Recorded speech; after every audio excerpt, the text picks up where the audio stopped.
कहे धुंध भई का मेला नहीं और ना ही गुरु न चेला, सकल पसारा वह दिन माही जह दिन पुरुष अकेला। कलक जगाने वाला अखिलेश यादव, जिसका विश्वास गीता में है, कुरान में है, पुराण में है, बाइबिल में है, कबीर में है, मंसूर में है, राम में है, रहीम में है, पीर में है, पैगंबर में है।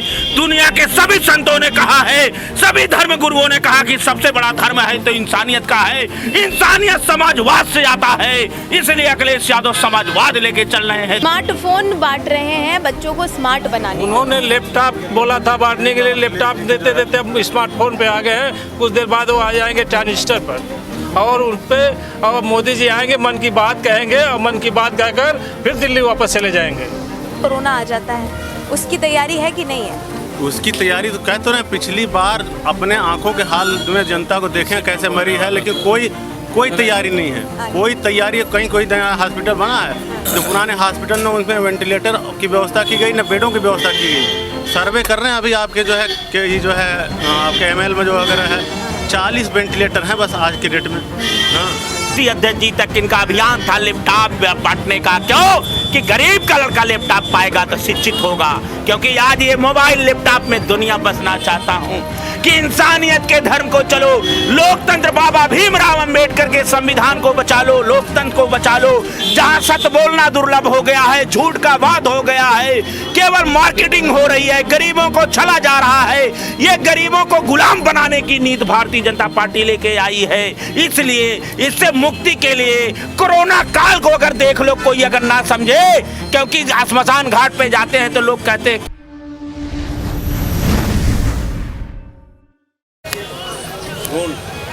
नमस्कार, आप देख रहे हैं 4 PM और मैं हूं आपके साथ निधि मिश्रा। 2022 विधानसभा चुनाव में जो छापों का दौर है उसने चुनावी हलचल गर्म कर दी है। यहाँ पर कुछ लोग हमारे साथ मौजूद हैं, जानेंगे उनकी प्रतिक्रिया। बताइए, छापे तो बहुत पड़ रहे हैं लगातार, कुछ करेंगे कि नहीं?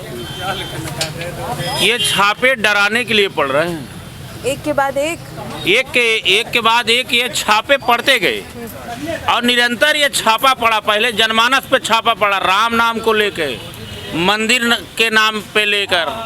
जब ये जौनपुर से गाजीपुर से विजय रथ यात्रा चला है और जनता का जन सैलाब आ गया,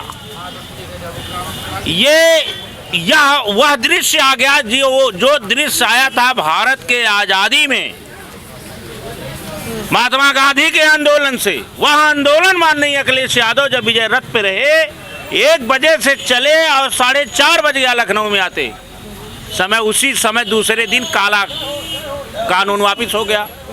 काला कानून वापिस हो गया। 6 महारथी उतर गए, कहीं मंदिर का नाम, कहीं काशी का नाम, कहीं अयोध्या का नाम, ये करके अब आए दिन छापा। ये छापा पड़ रहा। काला धन कहाँ गया? नोटबंदी से क्या मिला? अरे रिश्ते टूट गए, कितने पैसा नहीं पाए, गरीब का बाप मर गया, माँ मर गई, कहाँ चला गया काला धन? कौन से राम वाले हैं? ये निश्चित तौर पे केवल ये घबराए लोग समाजवादी विचारधारा के लोगों को दबाना चाह रहे हैं। लेकिन जब जब समाजवाद पे प्रहार हुआ है, चाहे वो कबीर रहे, रविदास रहे, तब अलग जगह है और क्रांति छिड़ी है।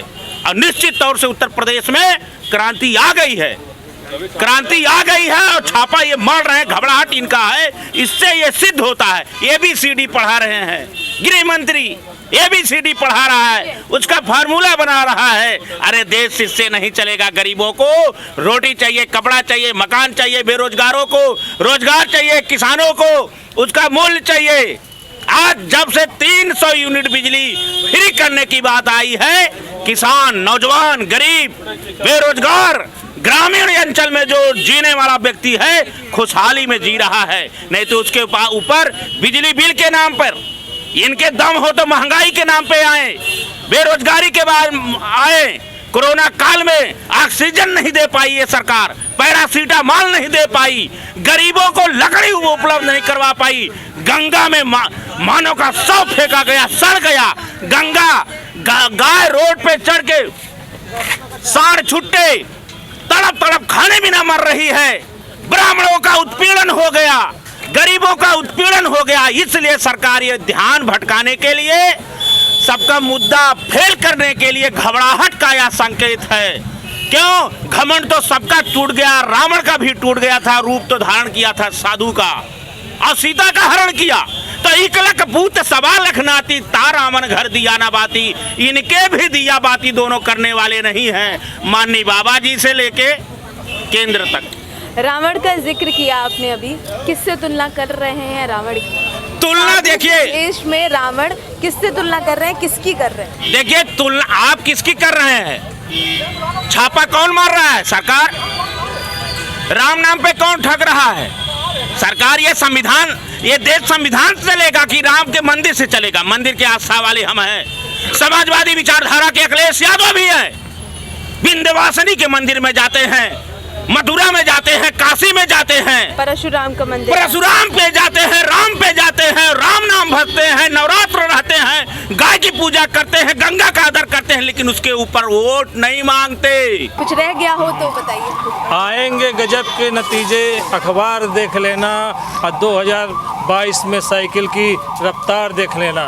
2022 में माननीय जी मुख्यमंत्री बनने जा रहे हैं और पहले ही कैबिनेट में 10 लाख नवयुवकों को नौकरी देंगे और 300 यूनिट बिजली फ्री मिलेगा। हर किसान नौजवान सबको फ्री 300 यूनिट बिजली मिलेगा। और ये योगी बाबा जो आज बांट रहे हैं 15 किलो राशन, हमारी सरकार बन जाती है तो 5 साल भी बांट रहे हैं, मोबाइल भी बांट रहे हैं। 5 साल राशन मुफ्त में दिया जाएगा। हर किसी गरीब को 5 साल राशन मुफ्त दिया जाएगा। मोबाइल जो बांट रहे हैं बच्चों को, वो कुछ नहीं बांटेंगे, केवल गप बांट रहे हैं, फेंक रहे हैं, फेंकू बाबा हैं। स्मार्टफोन बांट रहे हैं बच्चों को स्मार्ट बनाने। उन्होंने लैपटॉप बोला था बांटने के लिए, लैपटॉप देते देते अब स्मार्टफोन पे आ गए हैं। कुछ देर बाद वो आ जाएंगे ट्रांजिस्टर पर और उन पे और मोदी जी आएंगे, मन की बात कहेंगे और मन की बात कहकर फिर दिल्ली वापस चले जाएंगे। मतलब इन रेट वगैरह से उससे कोई छापेमारी से कोई असर नहीं पड़ेगा? नहीं, सरकार घबराई हुई है, इसलिए छापामारी कर रही है, डरी हुई है। जन सैलाब 40 जगह पे छापेमारी नहीं, अखिलेश जी के जन सैलाब को देखते हुए, जैसे बताया अभी जो है, जब गाजीपुर से निकाले थे रैली, जौनपुर की भीड़ देख के जब से घबरा गए हैं, तब उनको समझ में नहीं आ रहा कि कैसे इस जन सैलाब को रोका जाए और अखिलेश जी की छवि कैसे धूमिल की जाए, उनके लोगों के सपोर्टरों की धूम कैसे जो है, जितने हैं लोगों को कैसे जो है दबाया जाए कि सपोर्ट न कर पाएँ खुल के। तो छापेमारी जिनके जितने प्रेशर हैं वो डाल रहे हैं, कुछ छापेमारी के द्वारा, कोई इंटरनल कोई एक्सटर्नल, जैसा भी इनको लग रहा है वो अपना प्रेशर लगा रहे हैं। क्योंकि पहले इससे पहले लेकिन सुन लीजिए, इस बार तो खत्म है इनकी कहानी। इस बार जाना ये 100% जनता ने मन बना लिया पूरी तरह। क्योंकि 5 साल जो लोग जितना झेले हैं कोरोना के लोग के, बताइए ऑक्सीजन, लंग इन्फेक्शन था जो है, ऑक्सीजन की सबसे ज़्यादा ज़रूरत थी और ये बता रहे हैं कि ऑक्सीजन से मृत्यु ही नहीं हुई है।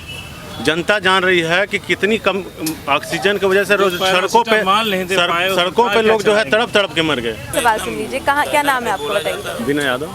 कहाँ से आए? हम यहीं के हैं, लखनऊ के। लखनऊ। तो हमारा भी बात सुनिए, ये जो छापेमारी लगातार एक के बाद एक कर रहे हैं, उधर जैसे ही चुनाव आता है कोरोना आ जाता है, उसकी तैयारी है कि नहीं है?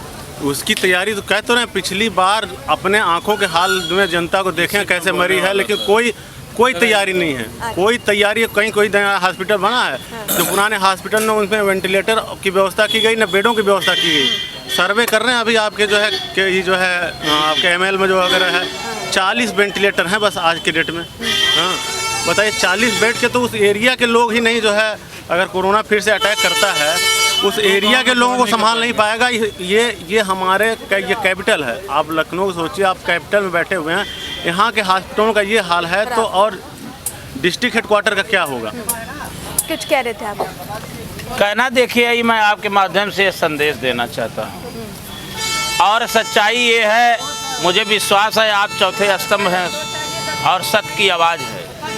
ये कोरोना काल को आप देखें, ये इस धरती पे और भारत में लड़ाई अब पाखंडवाद और समाजवाद के बीच में। और अगर यह जनमानस नहीं समझा या ये लोग नहीं देखे, कोरोना काल में हजार किलोमीटर लोग चले और ये सरकार बॉर्डर सील कर दिया, टूट गया, अभियान टूट गया, लोगों में इतना भय व्याप्त हो गया, सबका धर्म, मंदिर में ताला, मस्जिद में ताला लग गया, इंसानियत ही काम आई। उस समय अगर मुसलमान भी पानी पियाया हिंदू को तड़पते हुए, और ऑक्सीजन भी अगर डॉक्टर मुसलमान अगर होता है तो इलाज वही करता है, चाहे कितना बड़ा भी महंत हो।